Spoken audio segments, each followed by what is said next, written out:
Hello everyone, welcome to intro to maths. This is Dheeraj Tiwari. आज हम लोग जेई 2025 4 अप्रैल shift 1 की 4 एमसीक्यू को हम डिस्कस करने वाले हैं। पहला क्वेश्चन क्या कह रहा है? The length of the latus rectum of the ellipse whose foci are 2,5 and 2,-3। यहाँ पर दोनों फोकस गिवन है, that is f1 2,5 and f2 यहाँ पर गिवन है, दैट इज 2,-3। एसेंट्रिसिटी भी गिवन है, E = 4/5। ये जो फोकस गिवन है, अगर आप नोटिस करेंगे तो एक्स कोऑर्डिनेट यहाँ पर फिक्स है, वो चेंज नहीं हो रहा। यानी कि जो फोकस है वो आपका वर्टिकल लाइन पर कहीं लाई कर रहा है। तो जो आपका एलिप्स है वो भी आपका कैसा होगा? वर्टिकल ही होगा। तो आपको मान लो ये एलिप्स है कुछ आपका इस तरह से, ठीक है।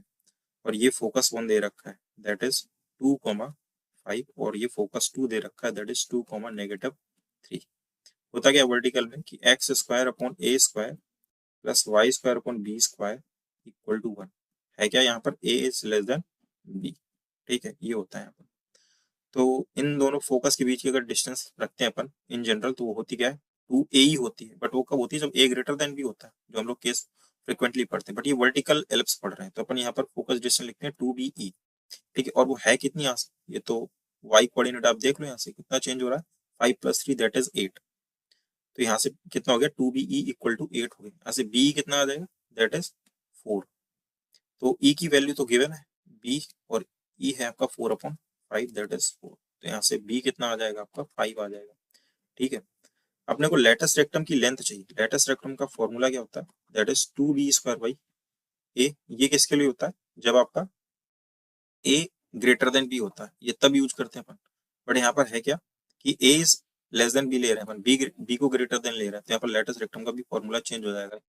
इसके अकॉर्डिंग लेटेस्ट रेक्टम क्या हो जाएगा? 2a² / b हो जाएगा, ठीक है। तो यहाँ पर है क्या कि अपने को b तो पता चल गया, a पता चल जाए किसी तरीके से। यहाँ पर अपन फॉर्मूला लगाते हैं, e b a में जो रिलेशन होता है, that is e² = 1 - smaller upon larger. Smaller यहाँ पर कौन है? a है, सो दैट इज a² / b², ठीक है। ये करते हैं। सो e की वैल्यू कितनी है? That is 4/5, so which is 16/25 = 1 - a²। तो पता नहीं है, एज इट इज रखते हैं इसको। a² अपॉन b² कितना हो जाएगा? 25, ठीक है। इसको लेफ्ट साइड ले जाओ और इसको राइट में ले आओ। सो दैट इज a² अपॉन 25 = 1 - 16/25। यहाँ से कितना आ जाएगा? 9/25, और ये a² अपॉन 25। तो यहाँ से a² आपका कितना आ गया? 9 आ गया। तो ये फॉर्मूले में वैल्यू रख दो यहाँ से, 2a² यानी कि 2 × 9, और b कितना है यहाँ पर? 5, सो दैट इज 18/5। ये आपका लेटरल रेक्टम आ गया। Option number 4 is your correct answer, ठीक है। नेक्स्ट प्रॉब्लम देखते हैं क्या कह रहा है। Consider the equation x² + 4x - n। यहाँ पर इक्वेशन गिवन है x² + 4x + n = 0, और n जहाँ पर एक नेचुरल नंबर है जो कि बिलोंग कर रहा है क्लोज इंटरवल 20 से 100 के बीच में। Then the number of all distinct values of n for which the given equation has integral roots, यानी कि इंटीग्रल रूट्स होने चाहिए। उन सबके लिए आपको नंबर ऑफ एंस बताने की क्या क्या पॉसिबल हो सकता है।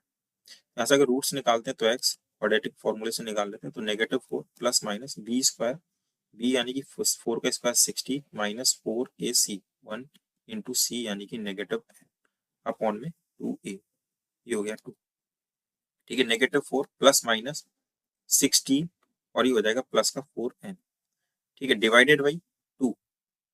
यहाँ से क्या कर लो?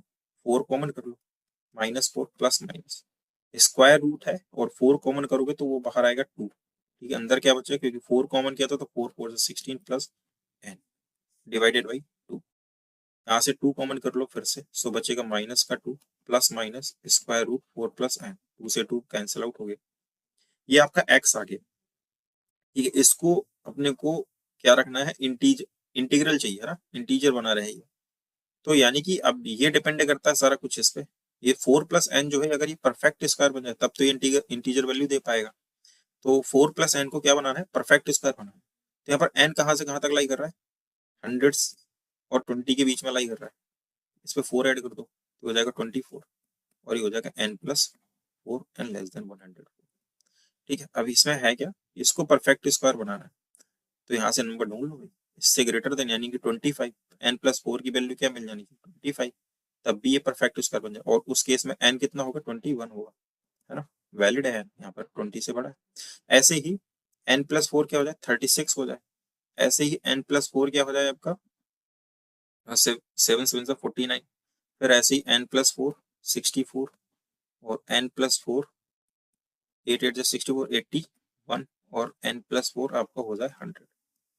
ठीक है, ये सारी चीज, और आगे जाओगे तो फिर ये क्रॉस कर जाएगा इसको, इससे ज्यादा अपने को जाना नहीं है।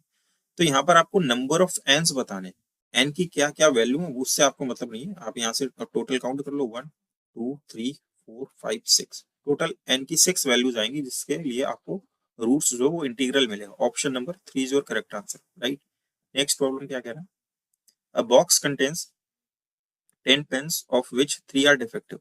टोटल 10 पेन्स है आपके पास, ठीक है, उनमें से 3 पेन्स आपके डिफेक्टिव हैं, 3 पेन्स आर डिफेक्टिव, और 7 पेन्स आपके क्या बचेंगे, गुड बचेंगे। A sample of 2 pens is drawn at random. 2 pen इससे क्या निकाले जाते हैं, अचानक निकाले जाते हैं। Let X denote the number of defective pens. यहाँ पर एक्स क्या है, नंबर ऑफ डिफेक्टिव पेन्स है, नंबर ऑफ डिफेक्टिव पेन्स। तो कह रहा है then the variance of X, यहाँ पर क्या बताना, वेरिएंस बताना है आपको कि क्या होगा। तो उसके लिए अपने को क्या करना पड़ता है, टेबल बना लेते हैं एक्स और पी एक्स की, ठीक है। एक्स क्या है, यहाँ पर नंबर ऑफ डिफेक्टिव पीसेस हैं पेन की। So let's say this is x and this is probability, उसकी करस्पॉन्डिंग डिफेक्टिव पीसेस की प्रोबेबिलिटी हो गई। तो हो क्या सकता है, यहाँ पर 2 पेन आपको चाहिए, तो ये भी है कि आपके एक भी पेन आपके डिफेक्टिव ना निकले, तो एक्स वहां पर 0 हो जाएगा आपका। हो सकता है एक गुड आए और एक डिफेक्टिव आए, तो एक्स की वैल्यू वहां पर कितनी हो जाएगी, 1 हो जाएगी। या फिर दोनों ही डिफेक्टिव पीसेज आ जाए, ये भी पॉसिबल है, ठीक है। अब इनकी करस्पॉन्डिंग हम लोग प्रोबेबिलिटी निकालते हैं। तो यहाँ पर क्या है कि आपके पास में टोटल 10 पेन्स है, आपको 2 पेन्स यहाँ से अगर चाहिए, इतने तरीके से सिलेक्ट कर सकते हैं 10C2। ये तो आ गया टोटल सिलेक्शन आपका बिना किसी कंडीशन के। अभी यहाँ पर आते हैं, यहाँ पर आपका नो डिफेक्टिव पेन सिलेक्ट हुए, यानी कि एक भी डिफेक्टिव पीस नहीं आई है, यानी कि जो दोनों पेन है वो कहाँ से आए होंगे, 7 गुड पेन से आए होंगे। तो 7 गुड पेन से आप क्या सिलेक्ट करो, 7C2 डिवाइडेड बाई टोटल, तो 10C2। इसको अपन सॉल्व कर लेते हैं। तो 10C2 की वैल्यू कितनी आ जाएगी, 10 factorial divided by 8 factorial into 2 factorial, which is 10 into 9। 8 factorial तो आपको कैंसिल आउट हो जाएगा, दैट इज 2, तो 5, 9 5 45, 10C2 की वैल्यू आ गई 45। ये सबके डिनोमिनेटर में आएगा, इसलिए इसको सॉल्व कर लिया। 7C2 कितना आ जाएगा, 7C2, so that is 7 factorial divided by 2 and 5 factorial, so that is 7 6 और 5 से 5 कैंसिल आउट हो जाएगा, यहाँ बचेगा 2, so which is 3 and 21। तो इसका आ गया आपका px आ गया आपका 0 के लिए 21/45, ठीक है, यहाँ पर लिख लेते हैं 21/45। ऐसे इधर आते हैं तो 1, इसमें क्या होगा आपका 1 डिफेक्टिव आया, यानी कि एक आपका अच्छा बन रहा होगा गुड, यानी कि वो 7C1 से आया होगा, 7C1 इंटू, और जो डिफेक्टिव पीसेस है वो 3 से आई होगी, तो 3C1 डिवाइडेड बाई 10C2 करते हो, ठीक है। इसकी करस्पॉन्डिंग यहाँ ऊपर लिखे दे रहा हूँ 21/45, ठीक है। इसका निकालते हैं तो 7C1 तो 7 होता है, इंटू 3C1 कितना होता है 3, divided by again 45, so 21 same आया 21/45। इसके बाद दोनों ही डिफेक्टिव पीसेस आई, यानी कि गुड पेन एक भी नहीं आया, यानी कि दोनों पीसेस कहाँ से आएंगे, 3 डिफेक्टिव पेन से ही आई होंगी। तो 3C2 डिवाइडेड बाई क्या करोगे आप, 10C2 करोगे, यानी कि 45, 3C2 अगेन 3/45, तो दैट इज 3/45। इसका हो गया 3/45। हमको चाहिए वेरिएंस। वेरिएंस का फॉर्मूला क्या होता है, वेरिएंस का फॉर्मूला होता है आपका that is summation xi square into P I negative mu square. यहाँ पर म्यू क्या आपका मीन है, तो पहले मीन निकालना पड़ेगा। म्यू क्या होता है यहाँ पर, समेशन xi पी आई, तो summation xi P corresponding probability का प्रोडक्ट रखते जाइए और उनको ऐड करना पड़ेगा। तो 0 से कराओगे तो 0 ही हो जाएगा, 1 से कराओगे तो सेम आ जाएगा, 21/45 आ जाएगा, प्लस यहाँ पर कराओगे 2 इंटू दिस, सो 2 3 जा 6/45, सो दैट इज 27/45, ठीक है।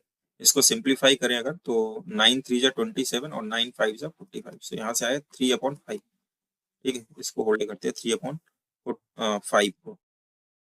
अब यहाँ पर वेरिएंस रखते हैं तो क्या आएगा, that is summation xi square P I. तो समेशन xi स्क्वायर, इसका 0 से करोगे वो तो 0 ही आएगा, तो लिखने में मतलब नहीं। xi स्क्वायर 1 का स्क्वायर करोगे तो 1 ही आएगा, उसका पी आई से मल्टीप्लाई करोगे तो वो तो 21/45, 21/45।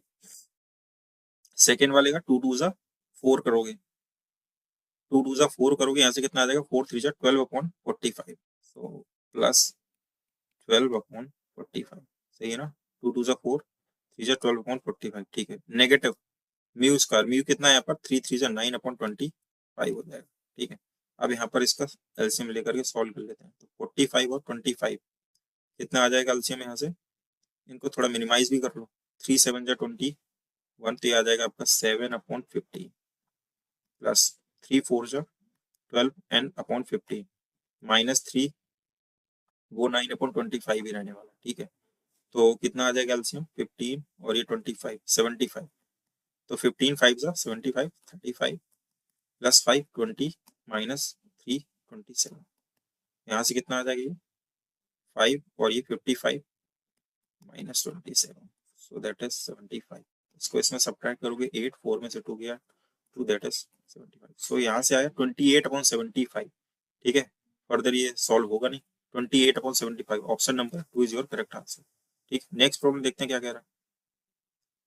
If 10 into sin to the power 4, ठीक है, 10 into sin to the power 4 theta plus 15 cos to the power 4 theta equal to 6, then the value of this, ठीक है। यहाँ पर तो 10 sin to the power 4 theta plus 15 cos to the power 4 theta equal to 6 इन सबको पहले तो same ratio में convert कर लो, तो साइन में कर लो या तो कॉस में कर लो।